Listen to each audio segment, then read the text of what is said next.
Bacaan lebih lanjut. Saran-saran ini adalah untuk yang berminat membaca lebih jauh. Oleh karena itu, selain berbagai buku dan makalah kunci, saya memilih referensi yang menyediakan daftar komprehensif dari literatur sebelumnya. Judul jurnal dicetak miring diikuti nomor volume, kemudian nomor halaman pertama dan terakhir setelah titik koma, lalu tahun terbit dalam tanda kurung. Prolog.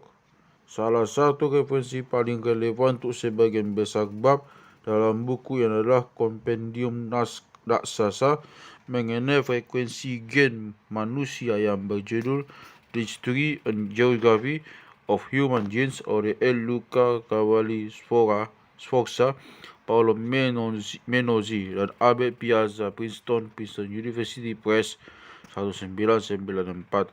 Buku yang luar biasa ini secara nyaris sempurna menjabarkan sejarah segala sesuatu tentang setiap orang, sebab para pengarangnya memulai penjabaran tentang setiap benua dengan rangkuman praktis mengenai geografi, ekologi, dan lingkungan benua itu, diikuti oleh prasejarah, sejarah, bahasa, antropologi, fisik, dan budaya orang-orangnya. L. Luca Cavalli Sforza dan Francis Cavalli Sforza, Direct Human Diaspora, Reading Mass, Addison Wesley 1995, membahas materi yang serupa namun ditulis untuk pembaca umum, bukan spesifik. Satu lagi sumber praktis adalah serangkaian 5 volume yang berjudul The Illustrated Human History of Humankind, edisi Goran, editor Goran Burenholt, San Francisco, HarperCollins 1993-94. Kelima volume dalam serial ini secara berturut-turut berjudul The First Humans, People of the Stone Age, Old World Civilizations, New World and Pacific Civilizations, and Traditional Peoples Today. Beberapa serial volume yang diterbitkan oleh Cambridge University Press, Cambridge, Inggris, tahun bermacam-macam, menyajikan sejarah mengenai wilayah atau era tertentu. Satu serial terdiri atas buku-buku berjudul The Cambridge History of X, di mana X adalah Afrika, Early Indo Asia, China, India, Iran, Islam, Jepang, Latin Amerika, Poland, dan Southeast Asia. Serial lain adalah The Cambridge Encyclopedia of X, di mana X adalah Afrika, China, Japan, Latin America and the Caribbean, Russia and the former Soviet Union, Australia, the Middle East and North Africa, dan India, Pakistan and adjacent countries. Serial lagi mencakup The Cambridge Ancient History, The Cambridge Medieval History, The Cambridge Modern History, The Cambridge Economic History of Europe, and The Cambridge Economic History of India. 3 karya ensiklopedik mengenai bahasa-bahasa dunia adalah Barbara Grimm's Ethnologue, Language of the World, 13th edition, Dallas Summer Institute of Linguistics, Merritt 1996, Merritt Ruland, A Guide to the World's Languages, Stanford University Press 1987, dan C.F. Vogelin and F.M. Vogelin, Classification and Index of the World's Languages, New York Elsevier 1997.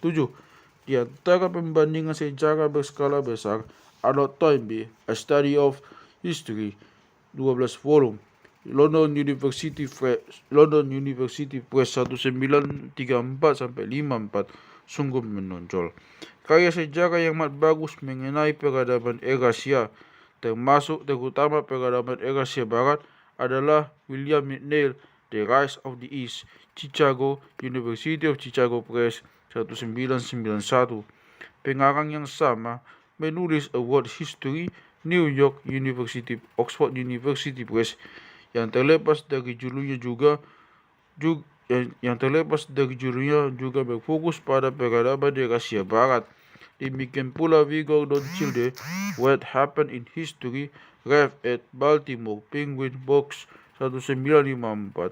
Satu lagi pembahasan sejarah dengan fokus pada Eurasia Barat, C.D. Darlington, The Evolution of Man in Society, biologi yang menyadari sebagian tautan yang sama antara sejarah benua dan domestikasi yang saya bahas. Dua buku oleh Albert Gosby merupakan hasil penelitian terkemuka mengenai ekspansi Eropa ke seberang lautan dengan penekanan pada tumbuhan, hewan, dan kuman yang menyertainya. The Columbian Exchange, Biological Consequences of 1492, Westport, Con, Greenwood 1972, dan Ecological Imperialism, The Biological Expansion of Europe, 900 until 900. Cambridge University Press 1986. Marvin Harris, Cannibal and Kings, The Origin of Cultures, New York Vintage Books 1978, dan Marshall Salis and Elman Services Eds, Evolution and Culture, Arbor, University of Michigan Press 1960, dan pembandingan sejarah dari perspektif antropolog budaya. Alan Semple, Influences of Geography and Environment, New York Holt 1911, adalah contoh salah satu upaya awal untuk mempelajari pengaruh geografi terhadap masyarakat manusia. Penelitian historis yang paling penting dicantumkan di bawah bacaan lebih lanjut untuk penutup. Buku ketiga saya adalah The Third Chimpanzee, New York, HarperCollins, terutama 1992, terutama bab 14-nya, mengenai pembandingan sejarah Asia dan Amerika, menyediakan titik awal bagi pemikiran saya mengenai buku ini. Peserta baru yang paling dikenal ataupun paling bereputasi buku dalam debat mengenai perbedaan intelijensia kelompok adalah Richard Hamstein dan Charles Murray, The Birth, Intelligence and Class Structure in American Life, New York Free Press 1994. Bab 1. Buku-buku yang sangat bagus mengenai evolusi manusia awal antara lain adalah Richard Klein, The Human Career, University of Chicago Press 1989, Robert Lewin, Balls of Contention, New York, Simon and Schuster, Paul Miller and Stringer Editors, The Human Revolution, Behavioral and Biological Perspectives on the Origins of the Modern Humans, Edinburgh, University Press 1989. Richard Leakey and Roger Lewin, Origins Reconsidered, New York, Doubleday, D. Rasmussen, editor, The Origin and Evolution of Human and Humanist, Boston, Jones and Bartlett 1993.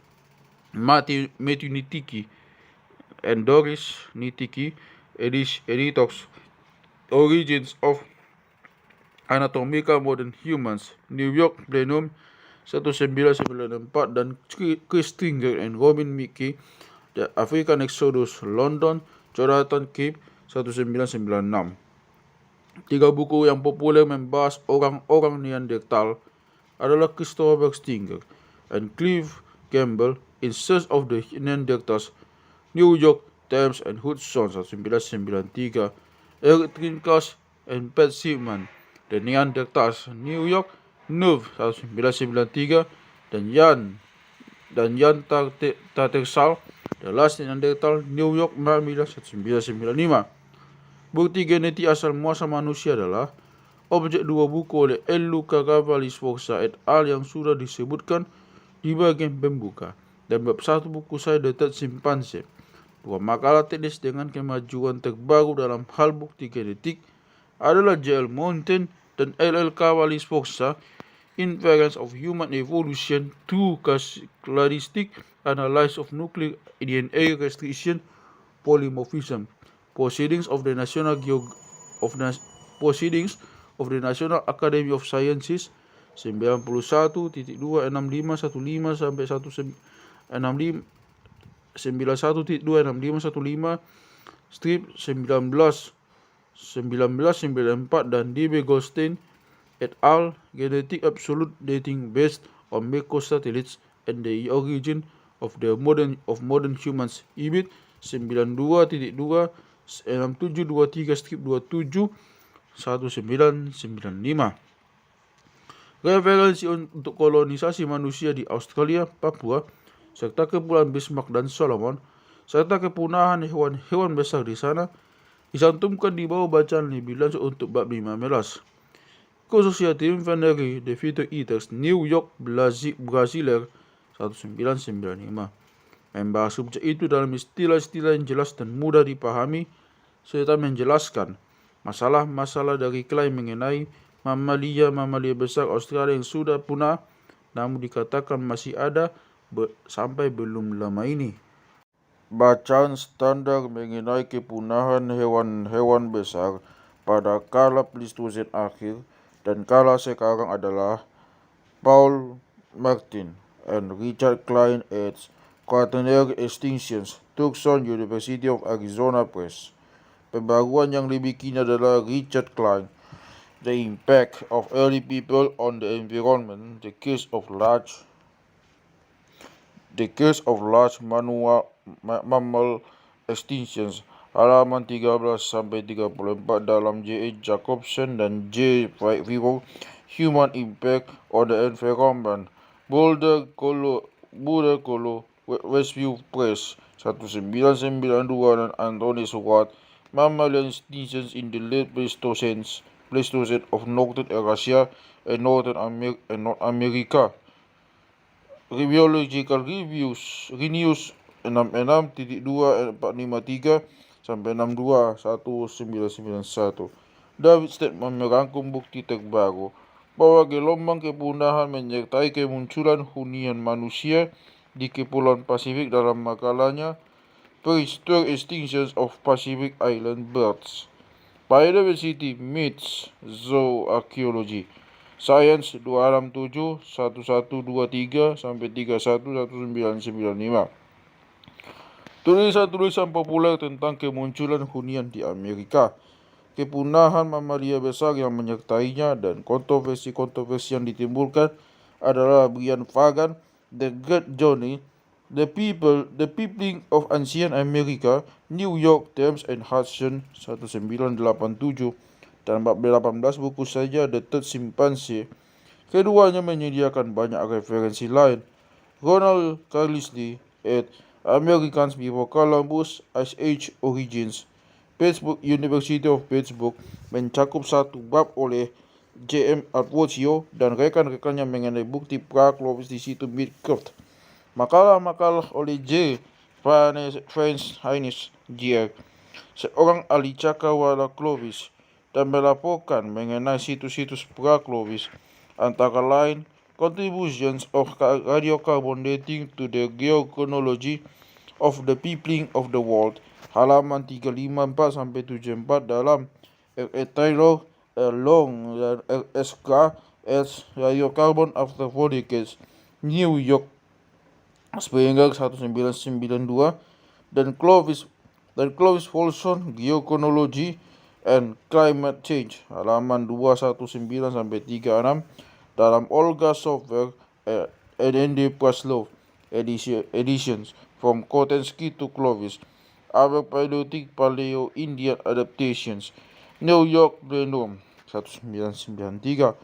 Klaim-klaim bahwa situs Pedra Furada merupakan pra-Clovis diajukan oleh N. Giddon dan G. Delibrias.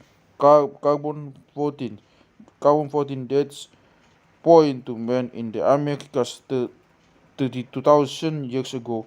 Nature 321-769-71-1986 dan David Meltzer et al. On a Pleistocene Human Occupation at Pedra Furada, Brazil. Antiquity 68-695-714-1994. Terbitan-terbitan lain yang relevan dengan debat pra-Clovis antara lain T.D. Dillehay et al. Earliest Hunters and Gatherers of South Africa, Journal of World Prehistory 6-15204-1992, T.D. Dillehay, Monteverde, a Pleistocene Site to Chile, Washington, D.C., Smithsonian Institution Press, 1989, T.D. Dillehay dan D.J. Meltzer edition, The First Americans Search ADN Research, Boca Raton, C.C. Press 1991. Thomas Lee, Glacial Age Men in South America, A Critical Review, American Antiquity 55-12-36, 1990. John Hofecker et al., The Colonization of Beringia and the Peopling of the New World, Science 259-46-53, 1993. Dan Aserusev et al., Paleo-Indian Cave Dwellers in the Amazon, The Peopling of the Americas, Science 272-373-84-1996. Bab 2. Dua buku yang menonjol yang secara terbuka membahas perbedaan budaya di antara pulau-pulau Polinesia adalah Patrick Kitch, The Evolution of the Polynesian Chiefdoms, Cambridge University Press 1984, dan dari pengarang yang sama, The Wet and the Dry, Chicago University Press 1994.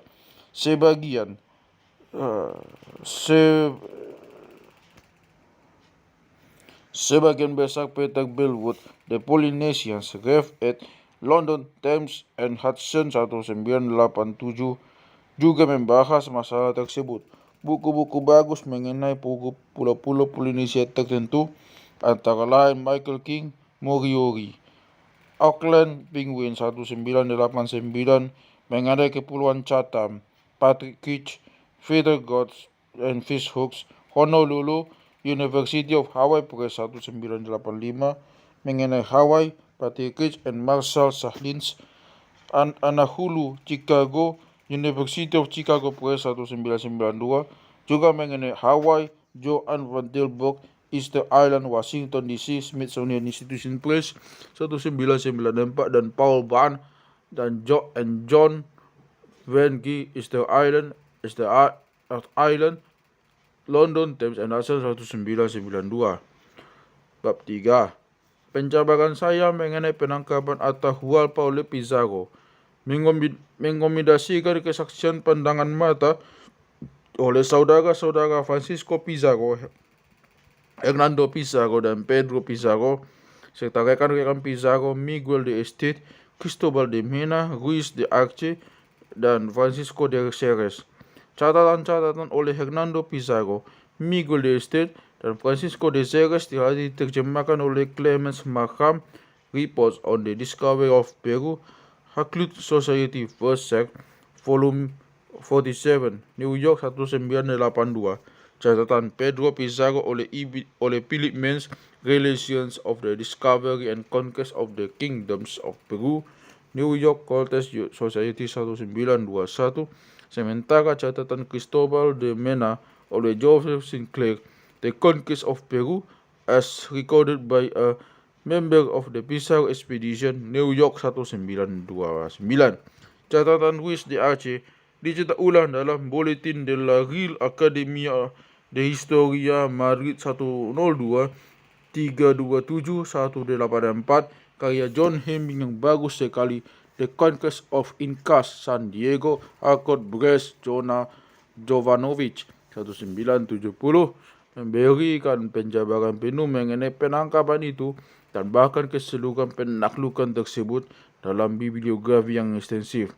Sebuah penjabaran abad ke-19 mengenai penaklukan itu, William H. Prescott, History of the Conquest Peru, New York 1847, masih sangat enak dibaca dan merupakan salah satu karya klasik dalam penulisan sejarah.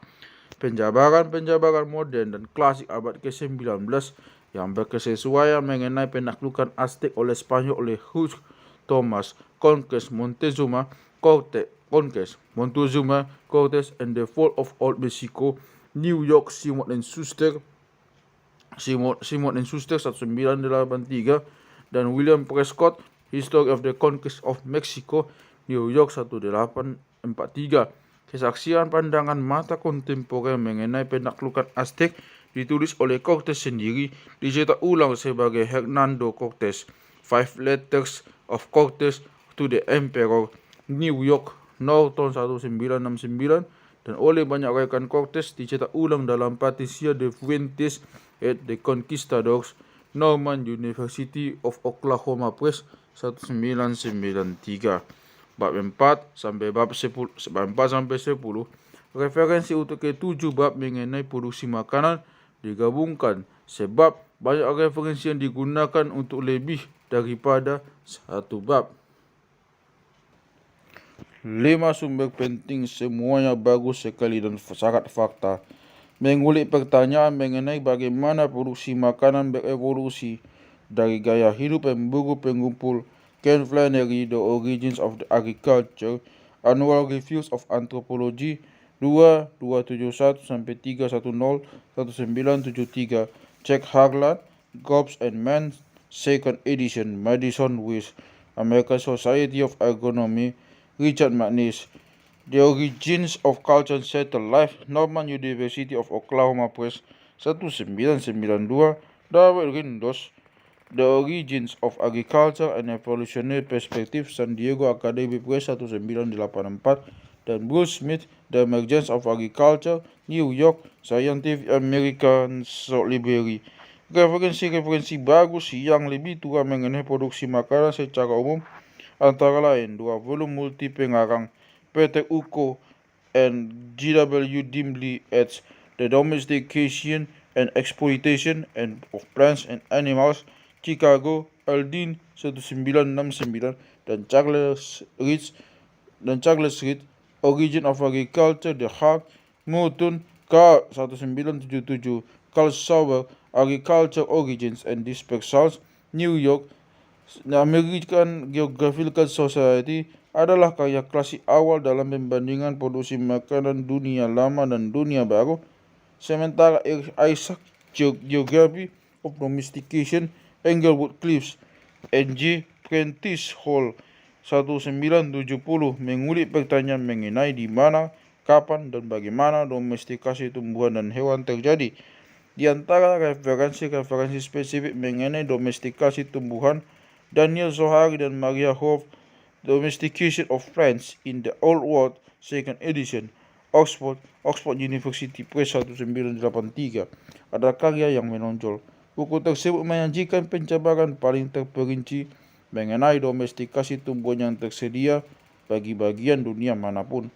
Untuk setiap tanaman pangan signifikan yang dibudidayakan di Eurasia Barat, buku itu merangkum bukti arkeologis dan genetik mengenai domestikasi dan penyebarannya.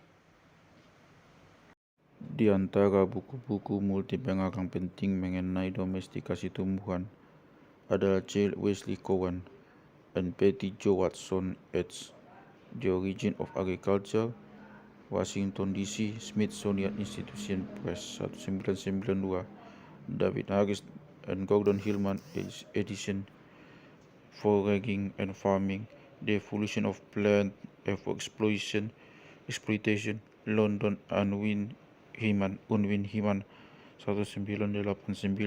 dan C. Barry Gozzi at The Origin and Domestication of Cultivated Plants, Amsterdam Elsevier 1989.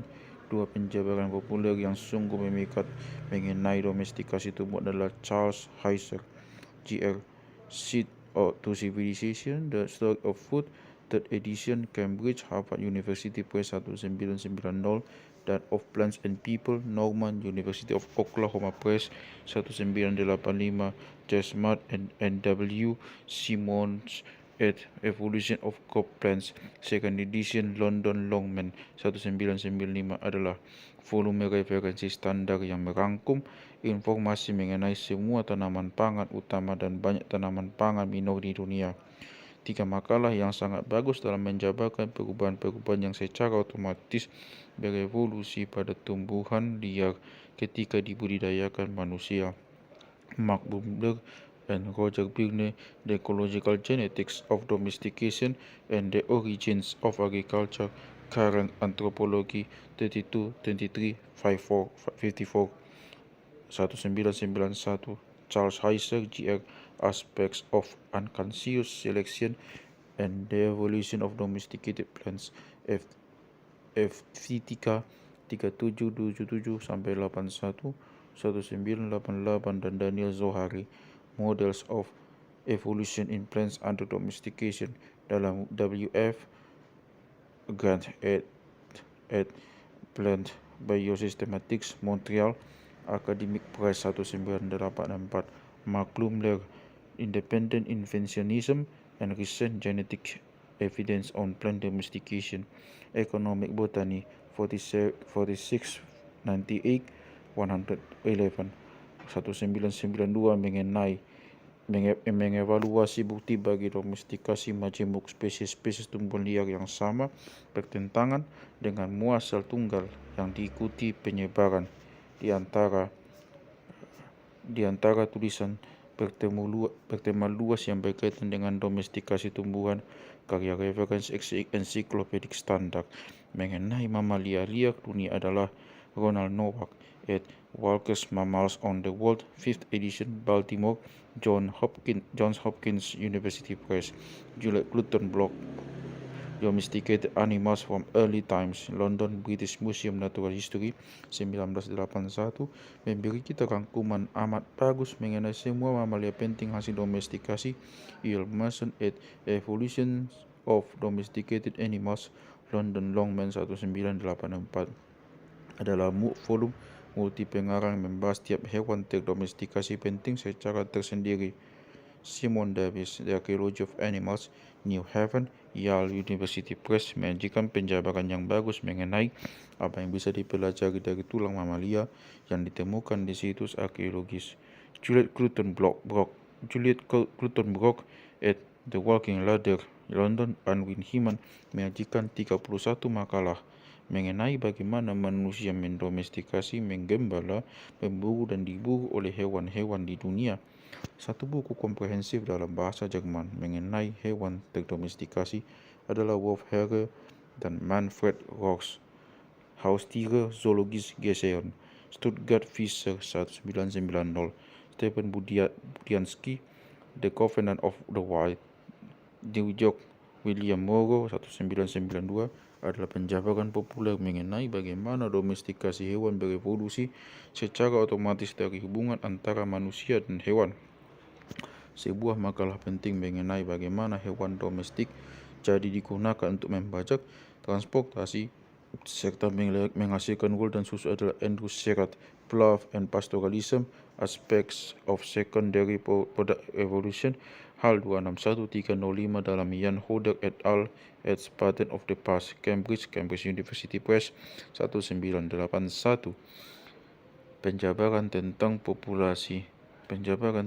produksi makanan di daerah-daerah tertentu di dunia antara lain mini ensiklopedia yang asik dan terperinci mengenai praktik-praktik agrikultura Romawi, Pliny, Natural History, volume 17-19, naskah Latin berdampingan dengan terjemahan bahasa Inggris dalam edisi Loeb Classical Library, Cambridge, Harvard University Press 1961, Albert Amerman dan L. Cavalli Sforza, The Neolithic Transition and the Genetics of Population in Europe, Princeton University Press 1984, menganalisis penyebaran produksi makanan dari bulan sabit subuh ke arah barat melintasi Eropa, Graham Barker, Prehistoric Farming in Europe, Cambridge University Press 1985, dan Alasdair Whittle, Neolithic Europe, a Survey, Cambridge University Press 1985, Europe, Donald Henry, From Foraging to Agriculture, The Levant at the End of the Ice Age, Philadelphia, University of Pennsylvania Press 1989, untuk wilayah-wilayah yang berbatasan dengan pesisir timur Mediterania, dan D. E. Yen, Domestication Lessons from New Guinea, halaman 558 dan 69, dalam Andrew Pauli eds Man and a Half, Auckland Polynesian Society untuk Papua, Raymond Schafer, The Golden Pictures of Samarkand, Berkeley University of California Press 1963, menjabarkan berbagai hewan, tumbuhan dan benda-benda lain yang diimpor ke China setelah dinasti Tang. Yang berikut ini adalah penjabaran tentang bagaimana domestikasi tanaman dan tanaman pangan di bagian-bagian spesifik dunia. Untuk Eropa dan bulan sabit subuh, Willem van Zyt et al. Its Progress in Old World Paleontobotany, Rotterdam Balkema 1991, dan Jan Renfro Paleoethnology, London Methuen 1973 untuk peradaban Harappa di lembah Indus, dan anak benua India secara umum Stephen Weber, Plants and Harappan Subsistence, New Delhi, American Institute of Indian Studies 1991. Untuk tanaman pangan dunia baru Charles Heiser, JR, New Perspectives on the Origin and Evolution of New World Domesticated Plants, Summary, Economic Botany 443 supply 111 sampai 1990, dan dari pengarang yang sama Origins of Some Cultivated New World Plants, Annual Reviews of Ecology and Systematics 10/30926 1979. Untuk situs Meksiko yang mungkin mendokumentasikan transisi dari berburu mengumpulkan kaki kultur awal di Mesoamerika, Ken Flannery et Gillian Nakis at New York, Academic Press 1986. Untuk penjabaran tentang berbagai tanaman pangan yang dibudidayakan di Andes pada masa Inca dan kegunaan potensialnya sekarang, National Research Council, Lost Crops of the Incas, Washington DC, National Academy Press 1989. Untuk domestikasi tumbuhan di Amerika Serikat bagian timur dan atau barat daya, Bruce Smith, Origins of Agriculture in Eastern North America, Science 246 156671 1989, William Keegan et American Horticultural Economies of the Eastern Wildlands, Carbondale, Southern Illinois University 1987, Richard Ford at Prehistoric Food Production in North America, Ann Arbor, University of Michigan Museum of Anthropology, dan R.G. Matson, The Origins of Southwestern Agriculture, Tucson University of Arizona Press 1991, Bruce Smith, The Origins of Agriculture in Americas, Evolutionary Anthropology 3 17484 1995, membahas pandangan revisionis berdasarkan pemerian spektrografi akselerator massa terhadap sampel-sampel tumbuhan yang amat kecil, bahwa muasal agriculture di Amerika jauh lebih baru daripada yang dipercaya sebelumnya. Yang berikut adalah penjabaran tentang domestikasi hewan dan ternak di bagian-bagian spesifik dunia untuk Eropa Tengah dan Timur. Esboconi, History of Domestic Mammals in Central and Eastern Europe, Budapest Academie Chiaro. Untuk Afrika, Andrew Smith, Pastoralism in Africa, London House. Untuk Andres Elizabeth Wing, Domestication of Andean Mammals, Hall 246-64, dalam F. Fulmer dan M. Monasterio, eds. High Altitude Tropical Biogeography, Oxford University Press 1986.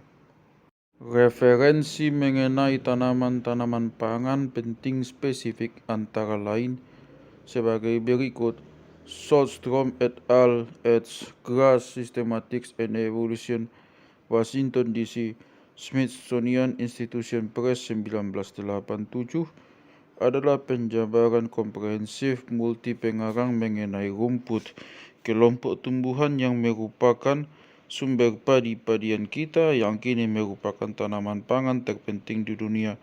Iltis, From Theosynte to Maize, The Catastrophic Sexual Transmutation, Science 222 88694 1983, memberikan penjabaran tentang perubahan-perubahan drastis dalam biologi reproduksi yang terlibat dalam evolusi jagung dari teosinte moyang liarnya. Ian Wenming, China's Earliest Rice Agricultural Remains, Indo-Pacific Prehistoric Association Bulletin 10-118-26-1991, membahas domestikasi beras awal di Cina Selatan. 2 buku oleh Charles Heiser, Jr. adalah penjabaran populer mengenai tanaman pangan tertentu. The Sunflower, Norman University of Oklahoma Press 1976, dan The Gold Book, Norman University of Oklahoma Press 1979. Banyak makalah atau buku dikhususkan untuk penjabaran tentang spesies hewan hasil domestikasi tertentu. R.T. Loftus et al. Evidence for two independent domestications for cattle. Proceedings of the National Academy of Science USA 912757 sampai 611994 menggunakan bukti dari DNA mitokondria untuk menunjukkan bahwa sapi didomestikasi secara terpisah di Eurasia Barat dan di anak benua India.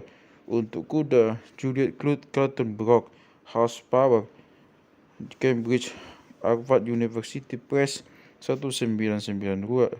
Richard Meadow and Hans-Peter Uppermann at A Kids in the Ancient World, Wiesbaden, Reichert 1986. Matthew Jacobs, Man and Hogs in History, Alexandria Va, Plutarch Press 1983. Dan Robin Lowe, The Horse in West American History, Oxford University Press 1980. Untuk babi, Colin Groves, Ancestors for the Pigs, Taxonomy and Phylogeny of the Genus Sus, Technical Bulletin nomor 3, Department of Prehistory, Research School of Pacific Studies, Australian National University 1981. Untuk lama, Kent Flannery, Joyce Marcus, and Robert Reynolds, The Flocks of the Wamani, San Diego Academic Press 1989. Untuk anjing, Stanley Olson, Origin of the Domestic Dog, Tucson, University of Arizona Press 1985. John Wagner and Janet Warner, Dogs of the Conquest, Norman, University of Oklahoma Press 1983, menjabarkan penggunaan anjing oleh orang-orang Spanyol sebagai senjata militer untuk membunuhi Indian di masa penaklukan Spanyol atas Amerika. Cliff Spinach, The Natural History of Antelopes, New York Facts on File 1986, memberikan penjabaran tentang biologi antelop dan karenanya merupakan titik awal untuk mencoba memahami mengapa hewan-hewan yang tampaknya merupakan kandidat kuat untuk domestikasi ini ternyata tak pernah sungguh-sungguh didomestikasi. Derek Goodwin, Domestic Birds, London Museum Press 1965, merangkum spesies-spesies unggas yang telah didomestikasi.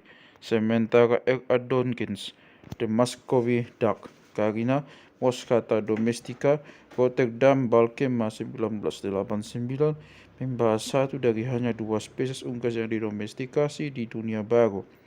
Terakhir, kerumitan kalibrasi tanggal radiokarbon yang dibahas oleh G.W. Pearson, How to Cope with Calibration, Antiquity 61981103 1987, R.A. Taylor et Radiocarbon After 4 Decades, An Interdisciplinary Perspective, New York Springer 1992, M. Stever et al., Calibration, Radiocarbon 351244 1993, S. Bowman, Using Radiocarbon and Update, Antiquity 6838431974, dan R.A. Taylor, M. Stever, and C. Vance Haynes, Gr.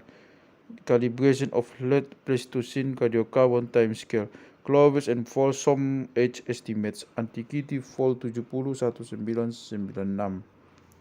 Bab 11. Untuk mendapatkan penjabaran mencekam mengenai dampak penyakit terhadap populasi manusia, tak ada yang bisa menyamai penjabaran Thukydides mengenai wabah pes Athena.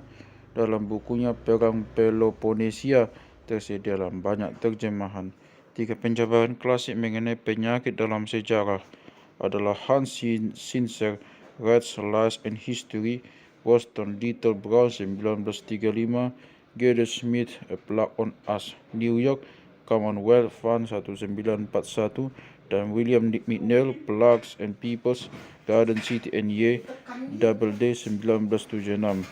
Buku yang disebutkan terakhir ditulis oleh ahli sejarah terkemuka yang bukan seorang dokter, telah sangat berpengaruh membuat para ahli sejarah menyadari dampak penyakit seperti juga kedua buku oleh Alfred Crosby yang dicantumkan dalam daftar bacaan lebih lanjut oleh pembuka.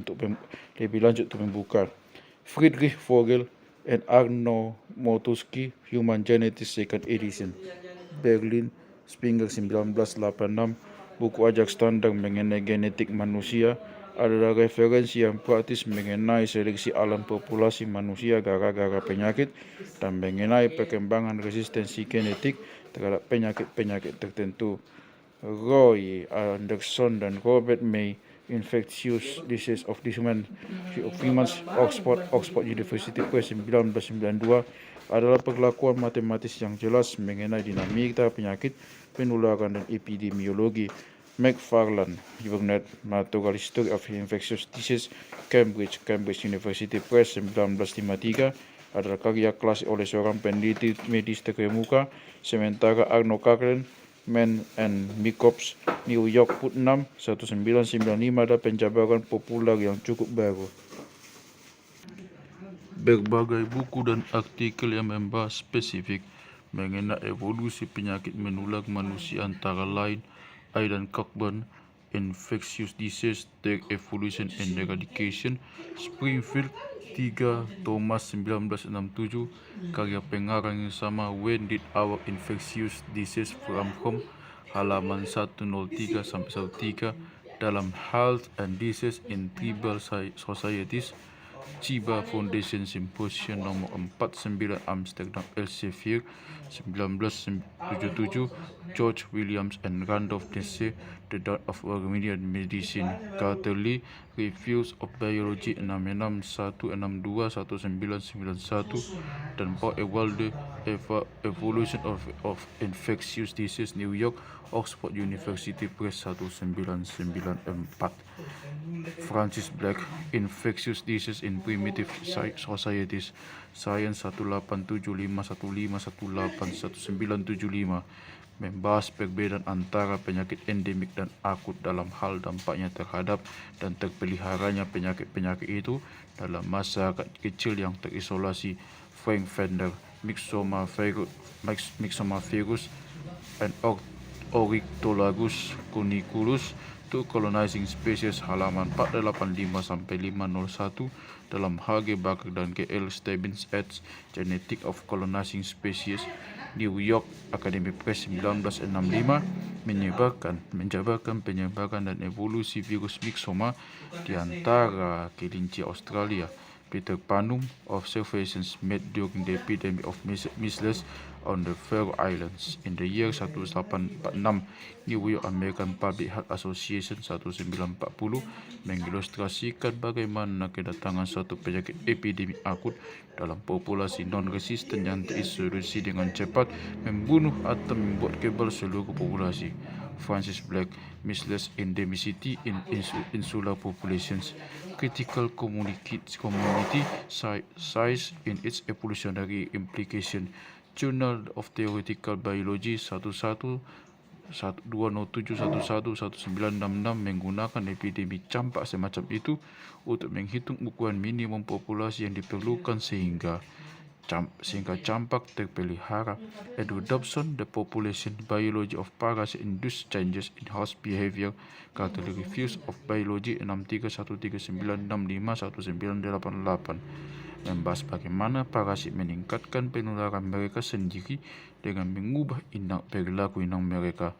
Aidan Cockburn and F. Cockburn eds. Mummies, Disease and Ancient Cultures, Cambridge University Press 1983, mengilustrasikan apa yang bisa kita pelajari dari dampak penyakit di masa lalu.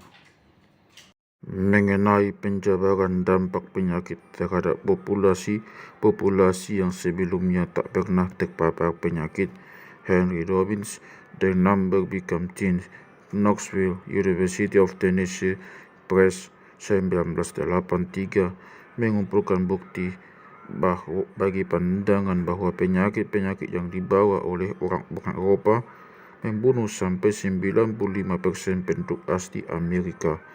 Buku-buku atau artikel-artikel yang diterbitkan sesudahnya dan mendebatkan tesis kontroversial ini antara lain John Verano dan Douglas V. Laker at Disease and Demography in the Americas, Washington DC, Smithsonian Institution Press, Anne Ramenovsky,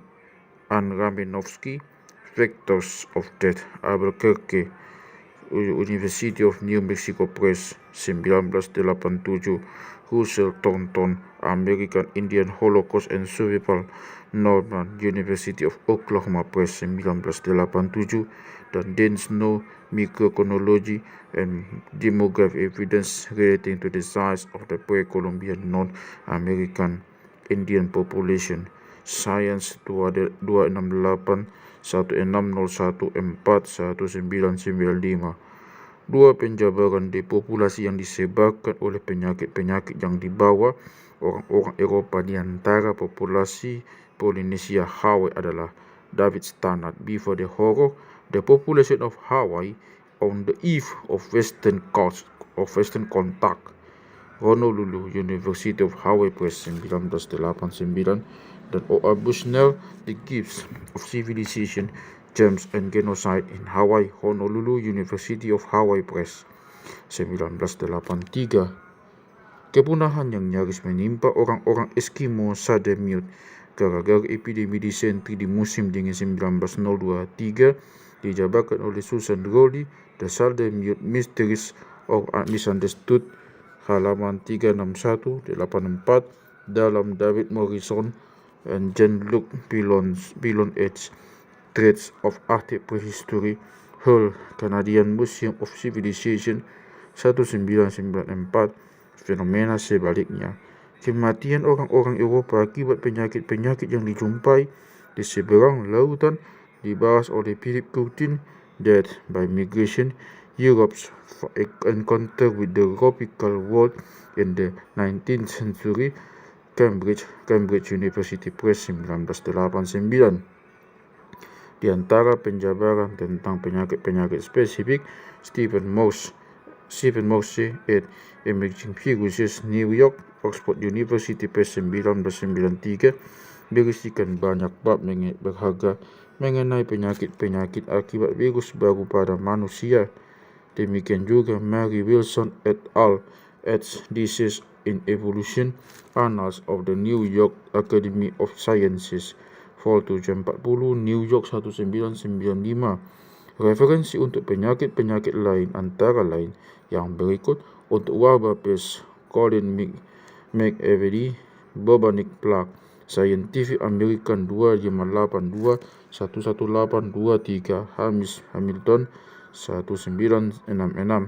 Untuk influenza, Edwin Kilbourne, Influenza, New York, Plenum, 1987, dan Robert Webster et al. Evolution and Ecology of Influenza, a Viruses, a Microbiological Reviews, 5615791992.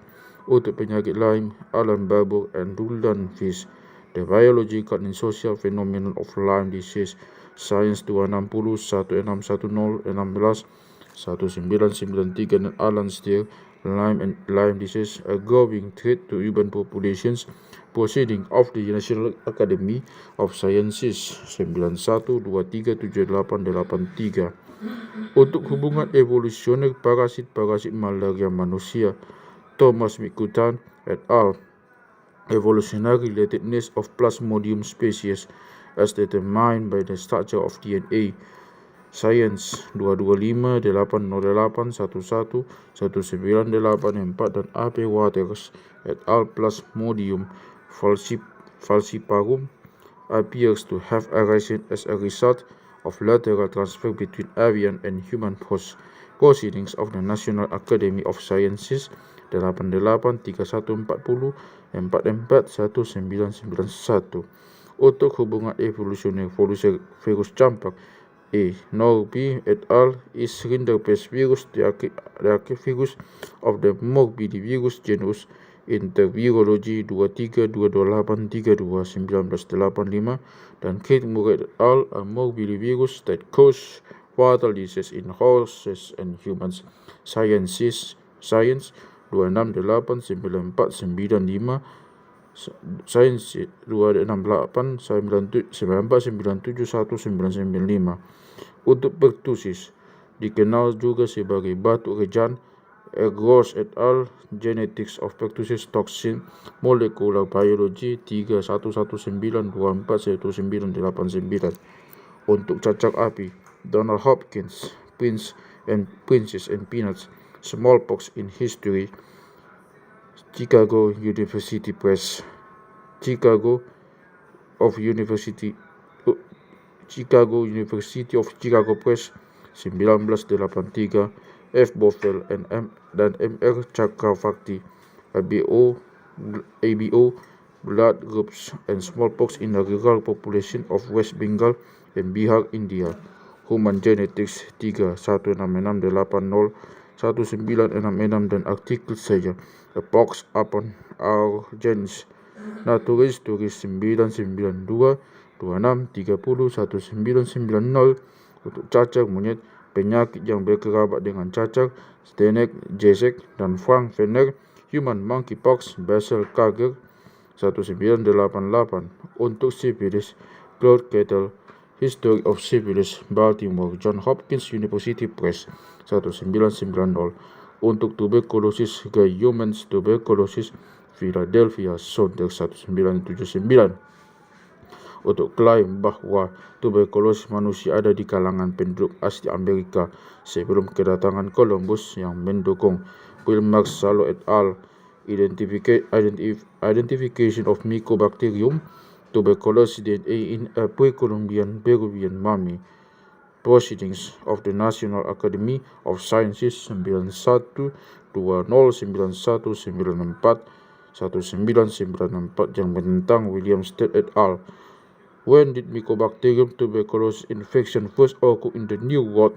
American Journal of Respiratory Critical Care Medicine 151-1267-68-1995. Bab 12. Buku-buku yang menyediakan penjabaran umum mengenai tulisan dan sistem tulisan tertentu, antara lain David Diringer Writing, London, Thames and Hudson 1982, Jaggard, A Study of Writing, 2nd edition, Chicago University of Chicago Press 1963, Jeffrey Sampson, Writing Systems, Stanford University Press 1985, John F. Francis, Visible Speech, Honolulu University of Hawaii Press 1989, Wayne Sender at The Origins of Writing, Lincoln University of Nebraska Press 1991, dan J.T. Hooker at Reading the Past, London British Museum Press 1990. Sebuah penjabaran komprehensif mengenai sistem-sistem tulisan yang signifikan dengan gambar-gambar yang menunjukkan tulisan dalam setiap sistem adalah David Diringer, The Alphabet, 3rd edition,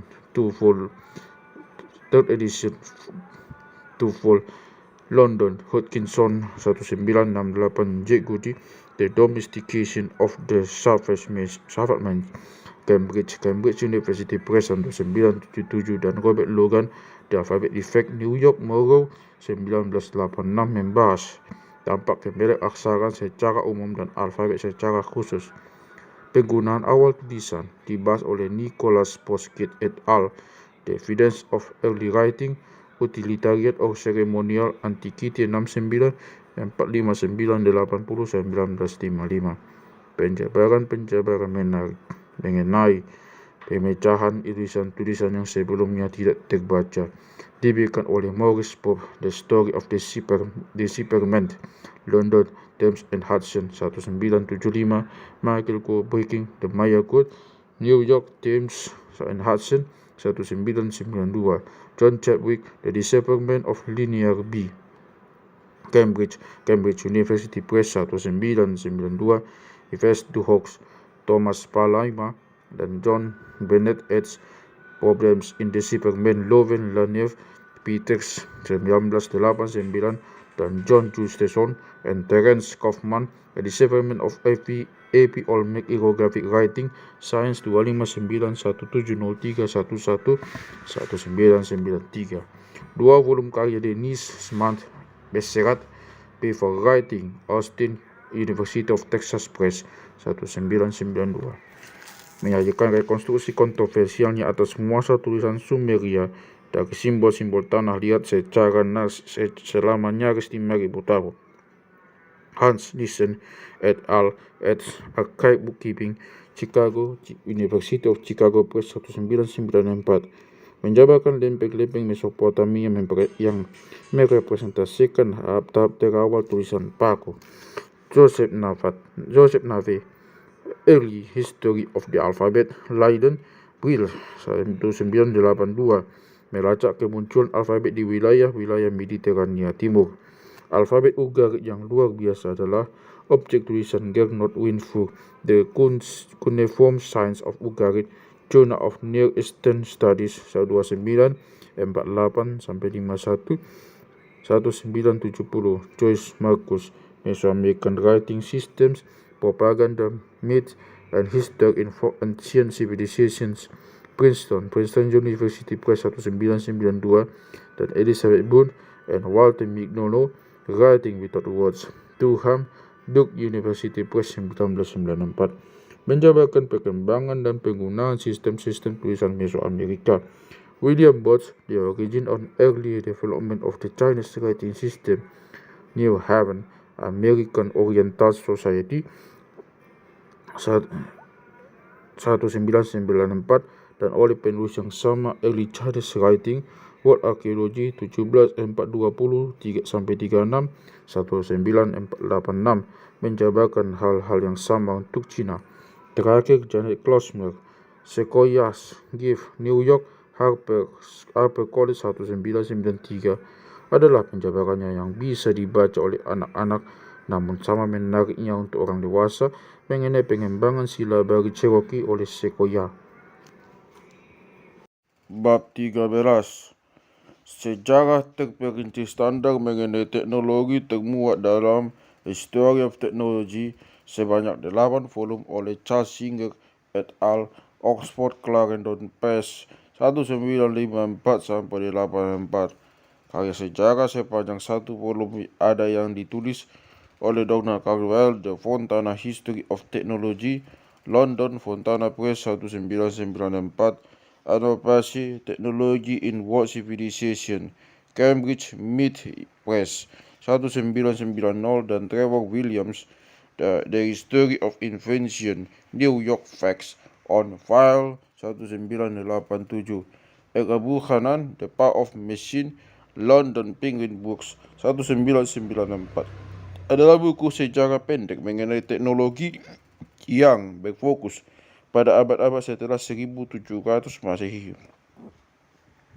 John Mockir, The Level of Riches, New York, Oxford University Press 1990, membahas mengapa laju perkembangan teknologi berbeda-beda seturut waktu dan tempat. George Basala, The Evolution of Technology, Cambridge University Press 1988, menyajikan sebuah pandangan evolusioner mengenai perubahan teknologi.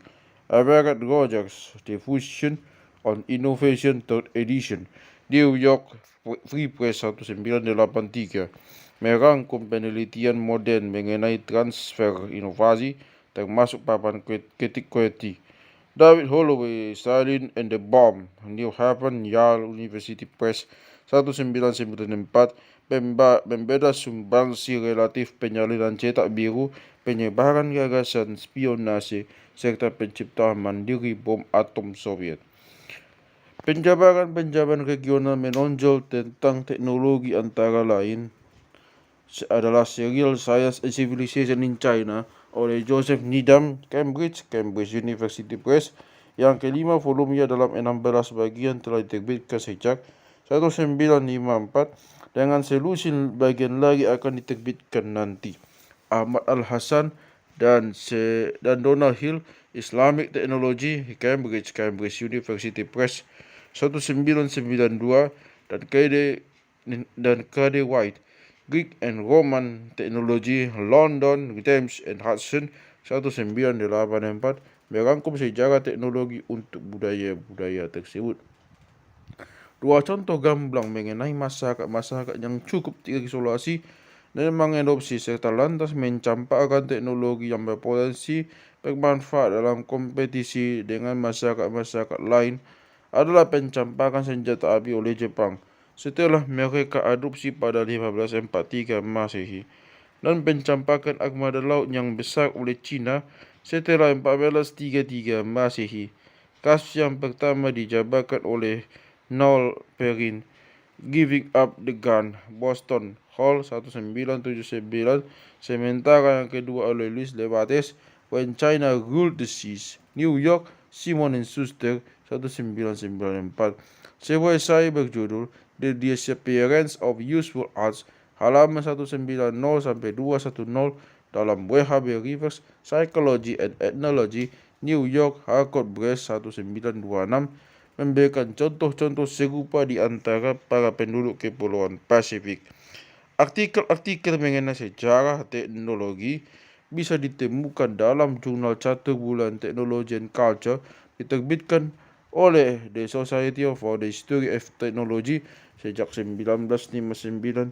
John Staudenmayer, Technology Storytellers, Cambridge Mid Press 1985, menganalisis makalah-makalah itu yang diterbitkan dalam 20 tahun pertama. Bidang-bidang spesifik yang menyediakan materi bagi yang meminati sejarah teknologi antara lain tenaga listrik, tekstil, dan perundagian. Thomas Hughes, New Networks of Power, Baltimore, Johns Hopkins University Press 1983, membahas faktor-faktor sosial, ekonomi, politik, dan teknis dalam elektrifikasi masyarakat barat sejak 1880 sampai 1930. Dava Zobel, Longitude, New York, Walker 1995, menjabarkan perkembangan kronometer John Hampson yang memecahkan masalah penentuan garis bujur di laut. A.J.W. Barber, Historic Textiles, Princeton University Press 1991, memaparkan sejarah kain di Eurasia dari kemunculannya lebih daripada 9.000 tahun silam. Penjabaran-penjabaran mengenai sejarah perundagian di wilayah-wilayah yang luas atau bahkan di seluruh dunia antara lain Robert Madden, The Beginning of the Use of Metals and Alloys, Cambridge Mid Press 1988, Theodore Werthim dan James Mully, eds The Coming of the Age of Iron, New Haven, Yale University Press 1980, R.D. Penhaluric, Teen in Antiquity, London Institute of Metals 1986, James Mully, Cooper and Teen dalam Transactions of the Connecticut Academy of Arts and Sciences 3155 sampai 535, 1973, dan Alan Franklin, Jacqueline Olin, dan Theodore Werthim, The Search for Ancient Washington DC, Smithsonian Institution Press 1978. Penjabaran tentang perundagian untuk wilayah-wilayah lokal antara lain R.F. Talcott, The History of Metallurgy in Europe, London, Longman 1987, dan Donald Wagner, Iron and Steel in Ancient China, Leiden, Brill 1993. Bab 14. Klasifikasi 4 tingkat masyarakat manusia menjadi kawanan, suku, kedatuan, dan negara, berhutang banyak kepada 2 buku oleh Elman Service, Primitive Social Organization, New York, Random House 1962, dan Origins of the State and Civilization, New York, Norton 1975. Satu klasifikasi masyarakat terkait menggunakan peristilahan berbeda adalah Morton Fried, The Evolution of Political Society, New York, Random House 1967. 3 artikel ulasan penting mengenai evolusi negara dan masyarakat adalah Ken Flannery, The Cultural Evolution of Civilizations, Annual Review of Ecology and Systematics 399, 426, 1972, karya penulis yang sama, Prehistoric Social Evolution, halaman 1 sampai 26, dalam Carol and Marvin M. Berg, eds Research Frontiers in Anthropology, Englewood Cliffs, Prentice Hall 1995, dan Henry Wright, Recent research on the origin of the state. Annual Review of Anthropology 6 37997 1997. Robert Carneiro, A Theory of the Origin of the State.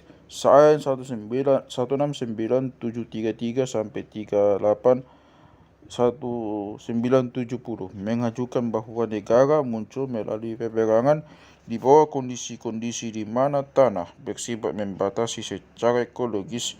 Carl Wittfogel, Oriental Despotism, New Haven, Yale University Press 1957, mengaitkan asal muasal negara dengan irigasi skala besar dan manajemen hidrolik.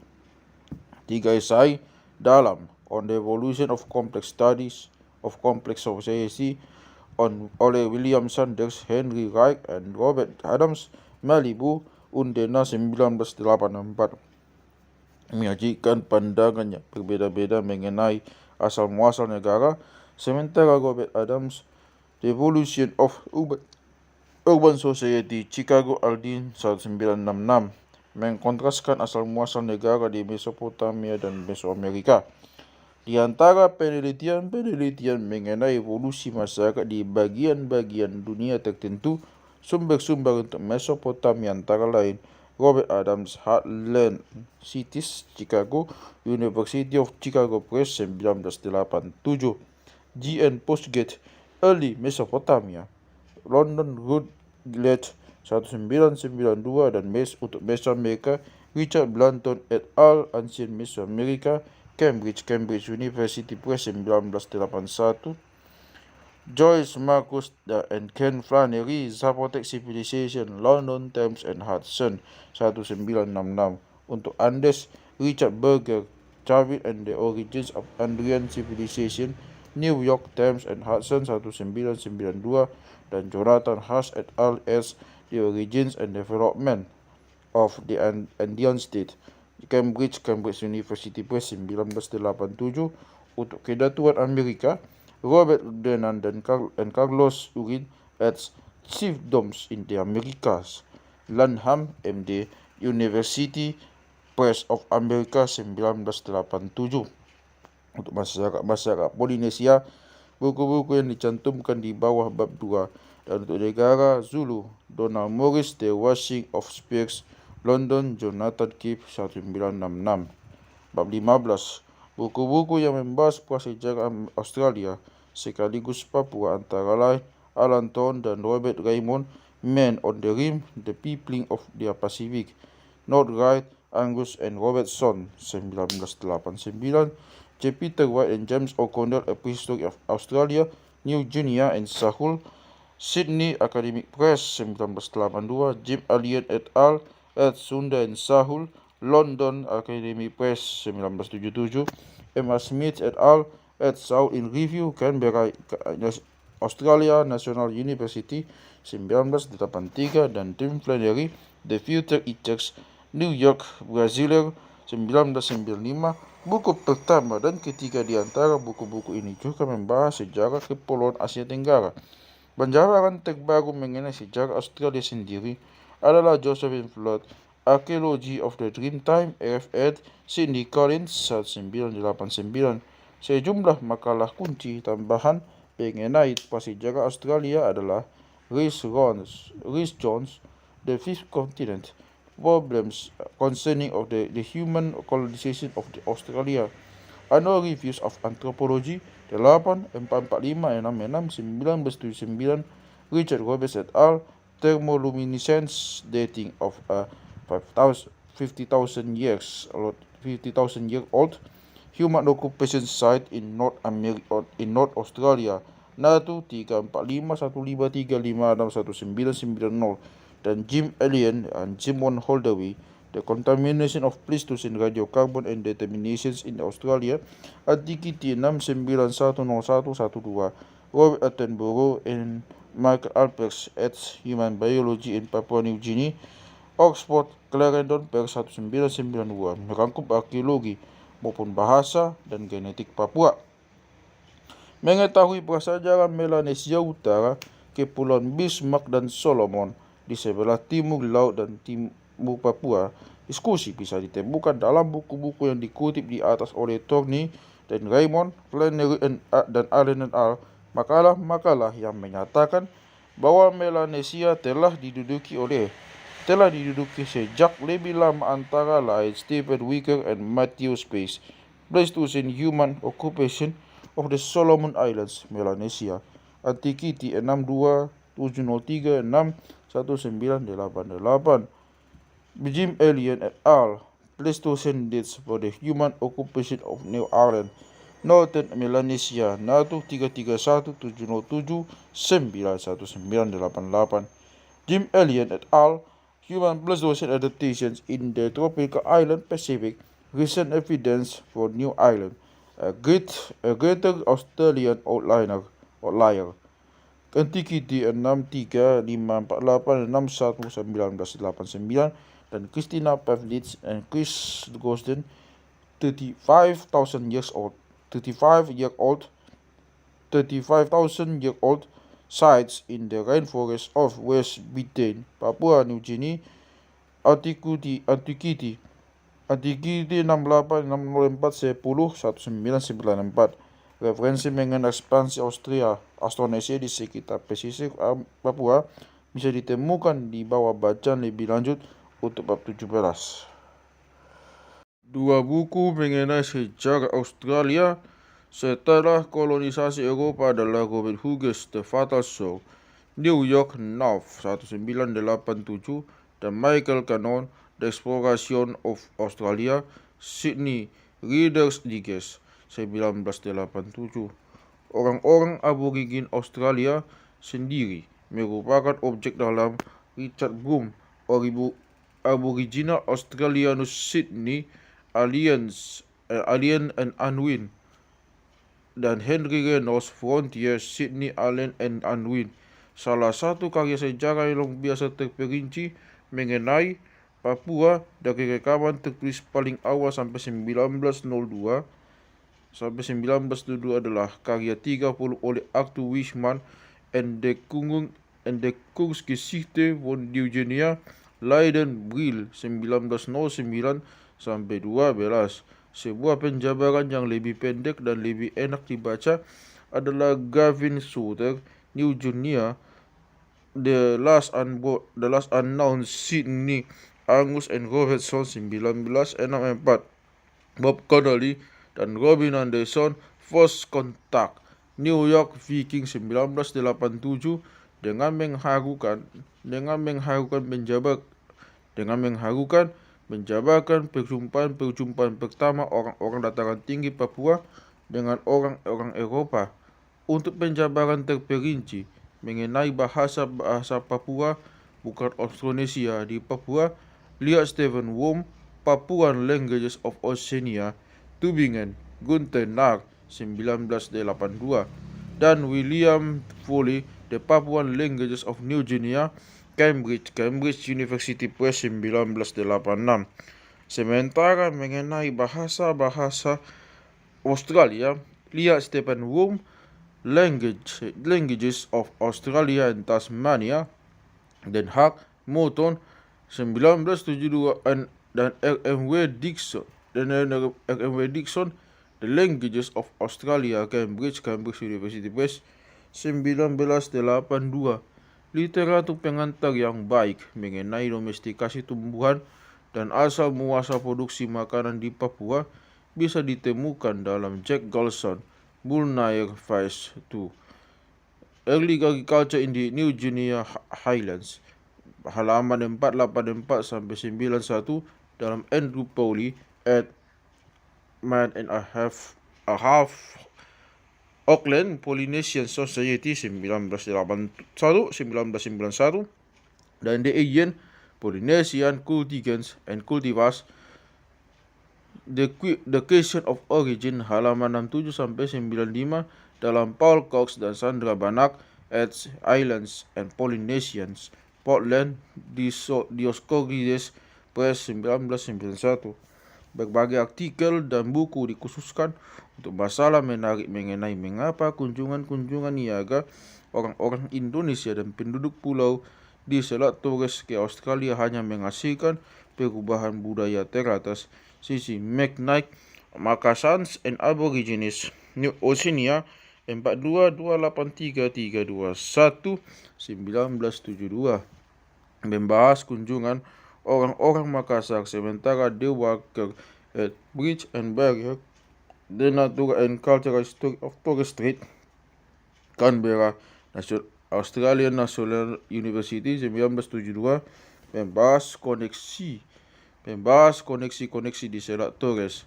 Kedua koneksi juga dibahas di buku-buku yang dikutip di atas oleh Vlad, White, dan O'Connell dan Allen et al. Penjabaran pandangan mata awal mengenai orang-orang Tasmania dicetak ulang dalam NJB Plumley, The Bowden Expedition and the Tasmanian Aborigines 1802, Hobart Bluebird Head Press 1983, NJB Plumley, Friendly Mission, The Tasmanian Journals and Papers of George Augustus Robinson 1829 sampai 1834, Hobart Tasmanian Historical Research Association 1966, dan Edward Durkee, The Discovery of Tasmania, Journal Extracts from the Expeditions of Abel Johnson Tasman dan Mark Joseph Marion du Fresne 1642 dan 1772, Hobart St. David's Park Unique Publishing 1992. Makalah-makalah yang memperdebatkan efek-efek isolasi terhadap masyarakat Tasmania antara lain Rhys Jones, The Tasmanian Paradox, halaman 189 sampai 284 dalam LBS Wright at Stone Tools as Cultural Makers, Canberra, Australian Institute of Aboriginal Studies 1977, dan Rhys Jones, Why Did Tasmanians Stop Eating Fish, halaman 14 sampai 47, halaman 11 sampai 47 dalam Elgot at Explorations in Ethnoarchaeology, Albuquerque, University of New Mexico Press 1978, William Holton, Tasmanian Adaptation, Mankind 12-2834 1979, J. E. Walters, Why Did Tasmanians Stop Eating Fish? This a Theoretical Consideration,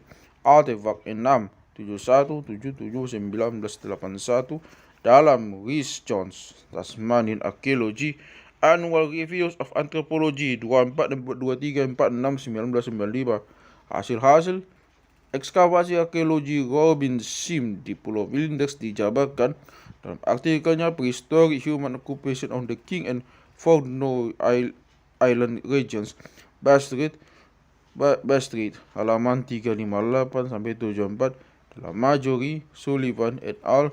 As Archaeology in the North, Darwin, North Australia Research Unit 1994, bab 16 dan 17.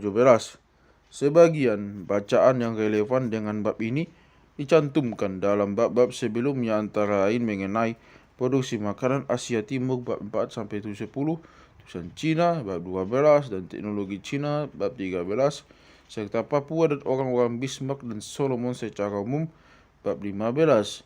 James Matisov, Sino-Tibet Linguist, Present State and Future of Prospect, Annual Reviews of Anthropology 20-469 sampai 5-4-1991, mengulas bahasa-bahasa Sino-Tibet dan hubungan dengan bahasa-bahasa lain.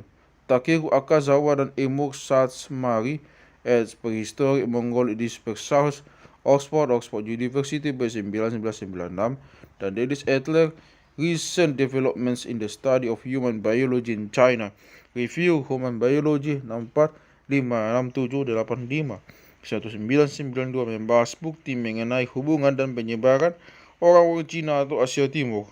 Alantone dan Robert Raymond, Man on the Rim, Northside, Angus and Robertson 1989, menjabarkan arkeologi sejarah dan hubungan dan budaya orang-orang Pasifik, terutama orang-orang Asia Timur dan penduduk pulau-pulau Pasifik. Adrian Hill dan Susan Sergeantson at The Colonization of the Pacific, A Genetic A Genetic Trail, Oxford Calendar Northwest 1989 menafsirkan genetika penduduk pulau-pulau Pasifik, aborigin Australia dan Papua dari segi rute kolonisasi dan sejarah mereka. Bukti yang didasarkan pada struktur gigi interpretasikan oleh Christy Turner 3 Pleistocene and Holocene Population History of East Asia based on the dental variation, American Journal of Physical Anthropology 73-305-21-1987 dan Teeth and Prehistory in Asia Scientific American 260-288-96.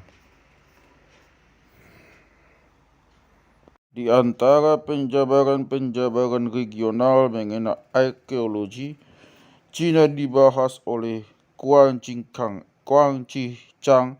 The Archaeology of Ancient China 4th edition, New Haven, Yale University Press 1987, David Catley, The Origins of Chinese Civilization, Berkeley University of California Press 1983, dan David Catley, Archaeology and Mentality, The Making of China. Representations 1891-1281-1987. Mark L. Twain, The Patent of the Chinese Past, Stanford University Press 1973, mengkaji sejarah Cina sejak unifikasi politik. Penjabaran-penjabaran arkeologis yang enak dibaca mengenai Asia Tenggara mencakup Charles Higham, The Archaeology of Mainland Southeast Asia, Cambridge University Press 1989. Untuk Korea, Sarah Nelson, The Archaeology of Korea, Cambridge University Press 1993. Untuk Indonesia, Filipina, dan Asia Tenggara tropis, Peter Bellwood, The Story of Indo-Malaysian Archipelago, Sydney Academic Press 1985. Untuk Malaysia bagian semenanjung, Peter Bellwood, Cultural and Biological Differentiation in Peninsular Malaysia, The Last 10,000 Years, Asian Perspective 32, 37, 32, 37, 60, 1993. Untuk anak benua India, Bridget and Raymond Alchin, The Rise of Civilization in India and Pakistan, Cambridge University Press 1982. Untuk Kepulauan Asia Tenggara dan Pasifik dengan penekanan khusus pada Lapita, diartikan dalam Antiquity 63, 547, 626, 1989, dan Patrick Kirk, The Lapita Peoples, Ancestors of the Oceanic World, London, Basil Bagwell 1996. Dan untuk ekspansi Austronesia secara keseluruhan, Andrew Polly dan Malcolm Ross, Austronesian Historical Linguistics and Culture History, Annual Reviews of Anthropology 224255 1993, dan Peter Bellwood et al., The Austronesians Comparative and Historical Perspectives, Canberra, Australian National University 1995. Geoffrey Irwin, The Prehistoric Exploration and Colonization of the Pacific, Cambridge University Press 1992, adalah penjabaran mengenai pelayaran, navigasi, dan kolonisasi Polinesia. Pemberian tanggal mulai dihuninya Selandia Baru dan Polinesia Timur diperdebatkan oleh Arthur Anderson, The Chronology of Colonization in New Zealand, Antiquity 65-779-1991, dan Current Approaches in East Polynesian Colonization Research, Journal of the Polynesian Society 104-1103-1995, dan Patrick Kirk dan Joanna Ellison, Paleo-Environmental Evidence for Human Colonization of Remote Oceanic Islands, Antiquity 68-31021-1994. 18. Bab 18. Banyak bacaan lebih lanjut yang relevan dengan bab ini bisa ditemukan di dalam daftar bacaan lebih lanjut untuk bab-bab lain. Di bawah bab 3 untuk penaklukan Inka dan Aztec, bab 4-10 untuk domestikasi tumbuhan dan hewan, bab 11 untuk penyakit menular, bab 12 untuk tulisan, bab 13 untuk teknologi, bab 14 untuk institusi politik, dan bab 16 untuk Cina. Pembandingan berskala dunia yang enak dibaca mengenai tanggal-tanggal kemunculan produksi makanan bisa ditemukan dalam Bruce Smith, The Emergence of Agriculture, New York, Scientific American Library 1995. Sejumlah diskusi mengenai lintasan peluru sejarah yang dirangkum dalam tabel 18.1 selain referensi-referensi yang diberikan untuk bab-bab sebelumnya adalah sebagai berikut.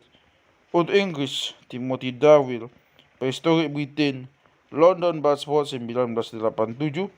Untuk Anders Jonathan Hassett al. The Origins of and Development of the Andean State, Cambridge University Press 1987. Michael Mosley, The Incas and Their Ancestors, New York, Thames and Hudson 1992. Dan Richard Berger, Kevin and the Origins of Andean Civilization, New York, Thames and Hudson 1992. Untuk Amazonia, Anna Roosevelt, Parmana, New York, Academic Press 1980.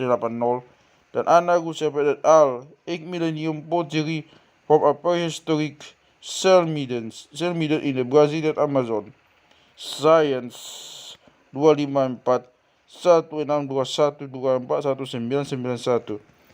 Untuk Mesoamerica, Michael Coe, Mexico 3rd edition, New York, Thames and Hudson 1984. Dan Michael Coe, The Maya 3rd edition, New York, Thames and Hudson 1984.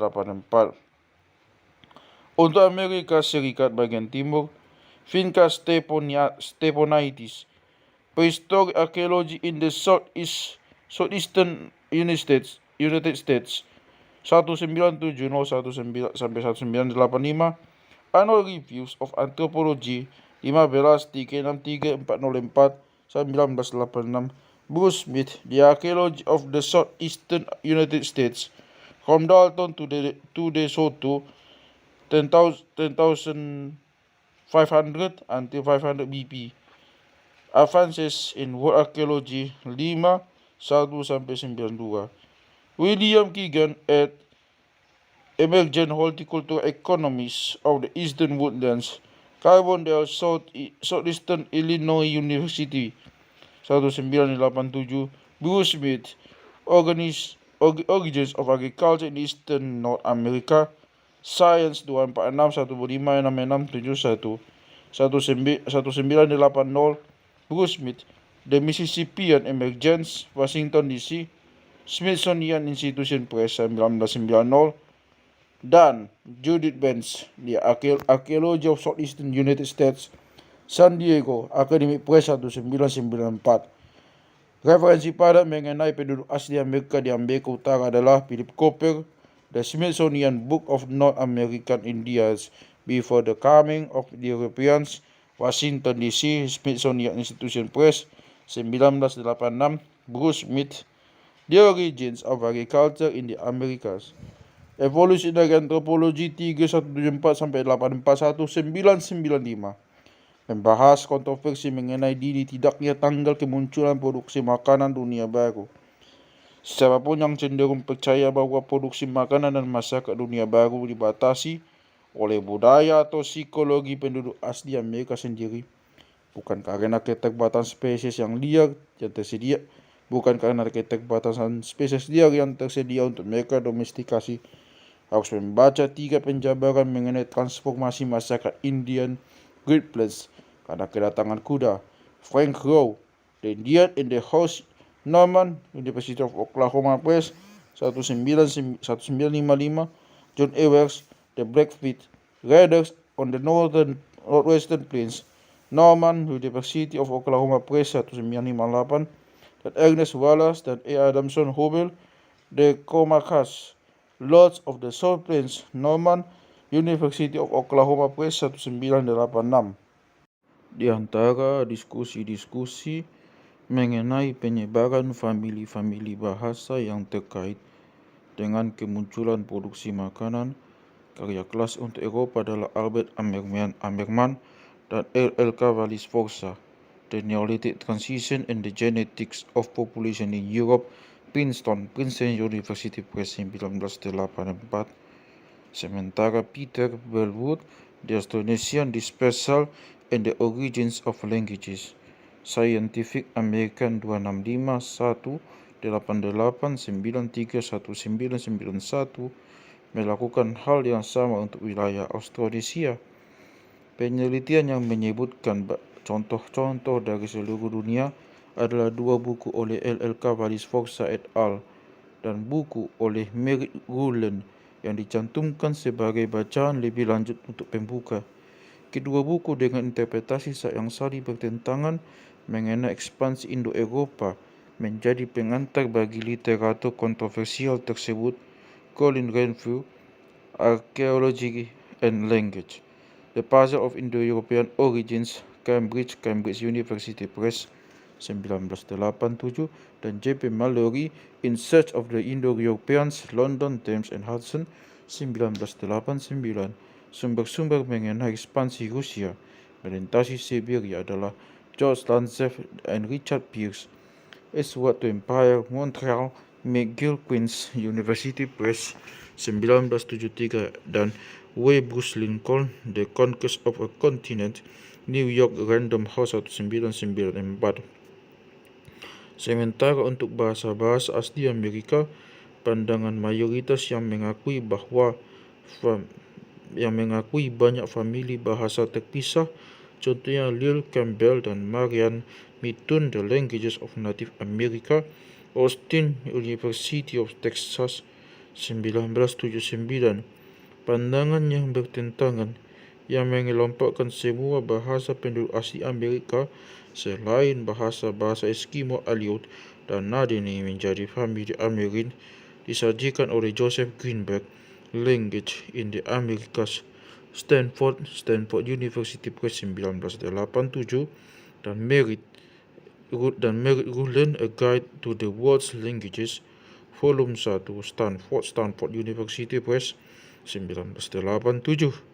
Penjabaran standar mengenai muasal dan penyebaran roda untuk transportasi di Eurasia adalah Emma Littauer dan J.H. Gowell, Wild Vehicles and Ridden Animals in the Ancient Near East, Alain Brill, 1979, dan Swart Pigot, The Earliest Wild Transport, London, Thames and Hudson, 1983. Buku-buku mengenai bangkit dan binasanya koloni-koloni Norse di Tanah Hijau dan Amerika, antara lain Fingard, The History of Tanah Hijau, Volume 1, Montreal, McGill Queen's University Press, 1971, G.J. Marcus, The Conquest of North Atlantic, New York, Oxford University Press, 1981, Queen Jones, The North Atlantic Saga, 2nd edition, New York, Oxford University Press, 1986, dan Christopher Morris dan D. James Rackham, as North and Later Settlement and Subsistence in the North Atlantic, Glasgow, University of Glasgow, 1992. 2 volume oleh Samuel Eliot Monson memberikan penjabaran ahli mengenai pelayaran awal orang-orang Eropa ke dunia baru, The European Discovery of America, The Northern Voyages, AD 500 until 1600, New York, Oxford University Press, 1981, dan The European Discovery of America, The Southern Voyages, AD 1492 until 1616, New York, Oxford University Press, 1984. Awal ekspansi Eropa ke seberang lautan dibahas oleh Felipe Fernandez Armesto, Before Columbus Exploration and Colonization from the Mediterranean to the Atlantic, 1229 until 1492, London, Macmillan Education, 1987. Yang tidak bisa dilewatkan adalah catatan hari ke hari Columbus sendiri mengenai pelayaran paling terkenal dalam sejarah dicetak ulang sebagai Oliver Dunn and James Kelly, Jr., The Diary of Christopher Columbus' First Voyage to America. 1492-1491. Norman University of Oklahoma Press, 1989. Sebagai penawar bagi penjabaran buku yang nyaris tanpa emosi ini, mengenai bagaimana orang-orang menaklukkan atau membantai orang-orang lain, bacalah penjabaran klasik mengenai penghancuran suku Yahi di California Utara dan munculnya isi satu-satunya orang Yahi yang tersisa, Theodore Grover, isi In the Two Worlds, Berkeley, University of California Press, 1961. Hilangnya bahasa-bahasa asli Amerika dan wilayah-wilayah lain adalah objek Robert Robbins dan Eugene Julius Uhlenbeck, Endangered Languages, Providence-Berg, 1991. Joshua Fishman, Reversing Language Shift, Cliff Down, Multilingual Matters, 1991. Dan Michael Krauss, The World's Languages in Crisis, Language 68, 4-10, 1992. Bab 19. Buku-buku mengenai arkeologi, prasejarah dan sejarah benua Afrika mencakup Roland Oliver dan Brian Pagan, Africa in the Iron Age, Cambridge University Press, 1975. Roland Oliver and J.D. Page, A Short History of Africa, 5th edition, Harmonsworth Penguin, 1975. J.D. Page, A History of Africa, London Hutchinson, 1978. Roland Oliver, The African Experience, London Weidenfeld and Nicholson, 1991. Thurston Shaw et al. Eds. The Archaeology of Africa, Food, Metals and Towns, New York, Routledge, 1993. Dan David Philipson, African Archaeology, 2nd edition, Cambridge University Press, 1993. Korelasi antara bukti linguistik dan arkeologis mengenai masa lalu Afrika dirangkum oleh Christopher Ehret dan Mary Poznansky, eds. The Archaeological and Linguistic Reconstruction of African History, Berkeley, University of California Press, 1982.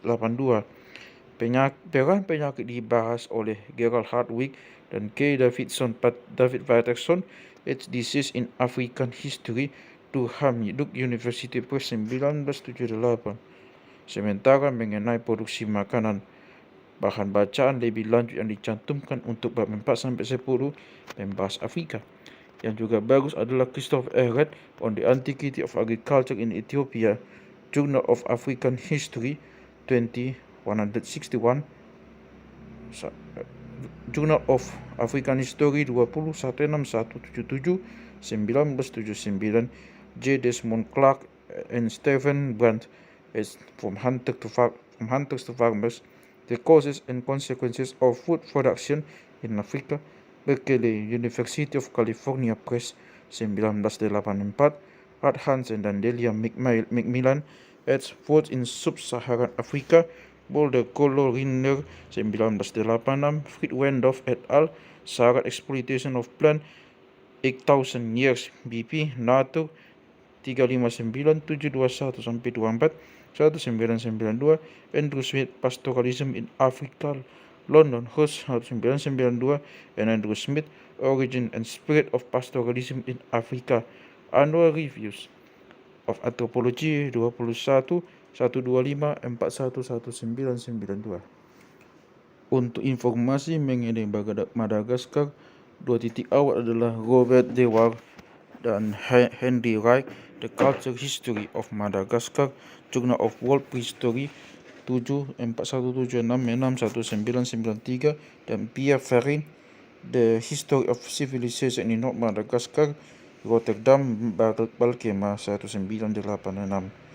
Penelitian terperinci mengenai bukti linguistik sumber kolonisasi Madagaskar adalah Otto-Dahl, Migration from Borneo to Madagascar, Oslo, Norwegian University Press, 1991. Bukti musik yang mungkin bagi kontak manusia dengan Afrika Timur dijabarkan oleh A.M. Jones, Africa and Indonesia, The Evidence of Xylophone and Other Musical and Cultural Factors, Leiden, Brill 1971. Bukti penting mengenai pemukiman awal Madagaskar berasal dari tulang-tulang hewan yang kini sudah punah dan telah diberikan seperti dirangkum oleh Robert Dewar, Extinctions in Madagascar, The Loss of Subfossil Fauna, halaman 574-93 dalam Paul Martin dan Richard Klein's eds. Quaternary Extinctions, Tucson, University of Arizona Press, 1984, Quaternary Extinctions, Tucson, University of Arizona Press, 1984.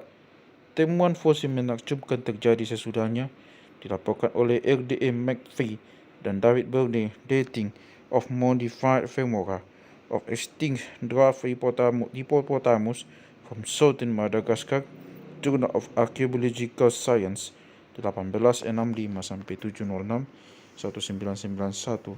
Awal kolonisasi manusia dikaji dari bukti paleobotani oleh David Burney. Late Holocene Vegetational Change in Central Madagascar, Quaternary Research 28130 431987. Epilog. Tautan antara degradasi lingkungan dan kemunculan peradaban di Yunani. Eksplorasi oleh Chert van Andel et al.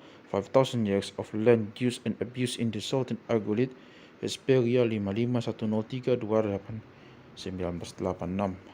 Chert van Andel and Curtis Runders, Beyond the Acropolis, A Rural Greek Past, Stanford University Press, 1987, dan Curtis Runders, Environmental Degradation in Ancient Greece, Scientific American 2723725, 1995. Patricia Fall et al.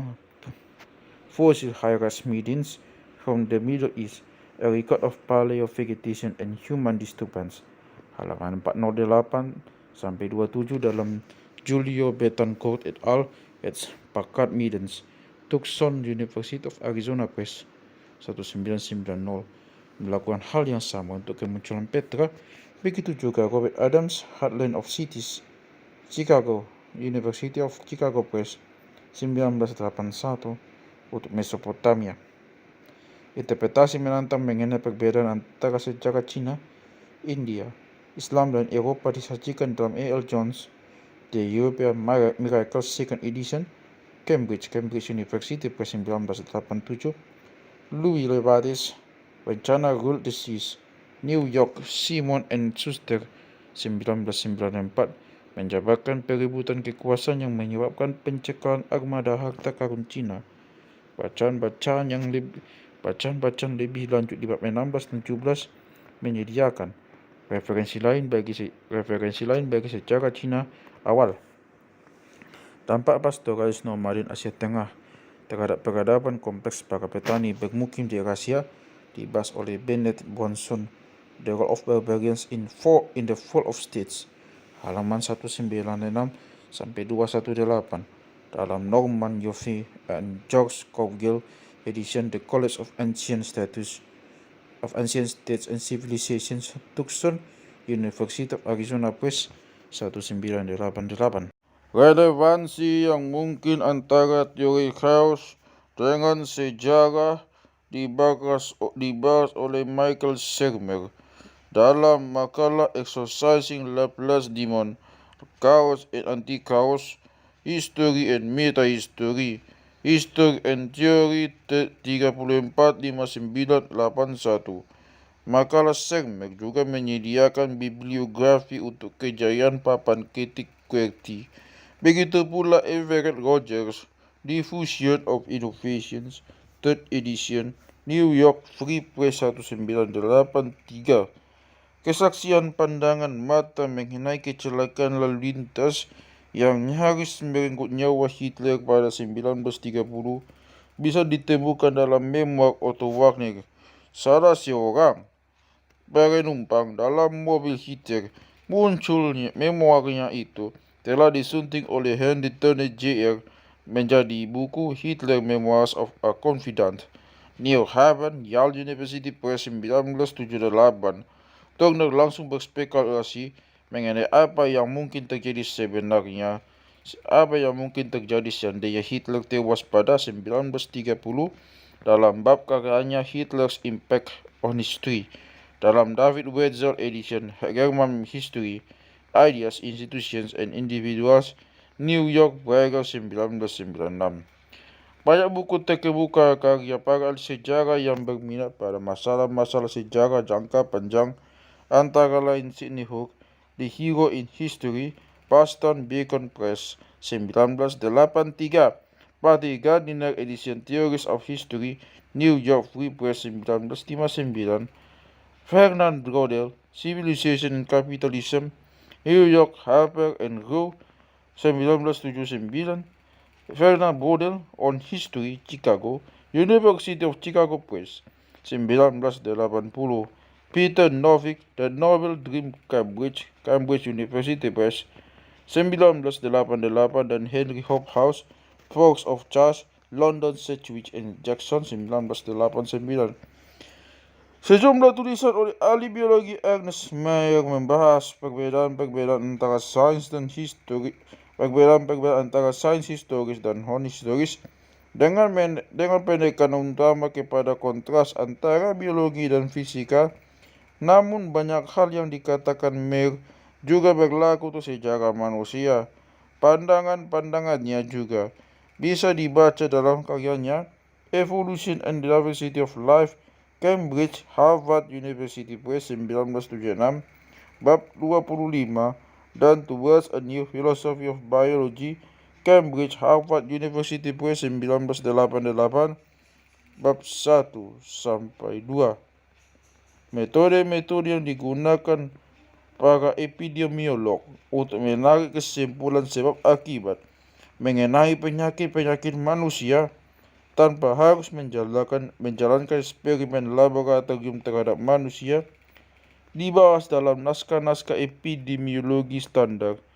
Misalnya A.M. Lilienfeld dan D.E. Lilienfeld, Foundation of Epidemiology, 3rd edition, New York University Press, 1994. Penggunaan eksperimen akan dipertimbangkan dari sudut pandang seorang ahli ekologi dalam bab yang saya tulis, Overview, Laboratory Experiments, Field Experiments, and Natural Experiments, halaman 3-22 dalam Jared Diamond and Ted Case Editions, Commodity Ecology, New York Harper and Row, Paul Harvey and Mark Pagel, The Comparative Methods in Evolutionary Biology, Oxford University Press, 1991, menganalisis bagaimana menarik kesimpulan dari membandingkan spesies. Siapakah bangsa Jepang sebenarnya? Penjabaran terbaru yang panjangnya sebuku mengenai muasal bangsa Jepang adalah Mark Hudson, Reigns of Identity and Neurogenesis in the Japanese Islands, Honolulu, University of Hawaii Press, 1999.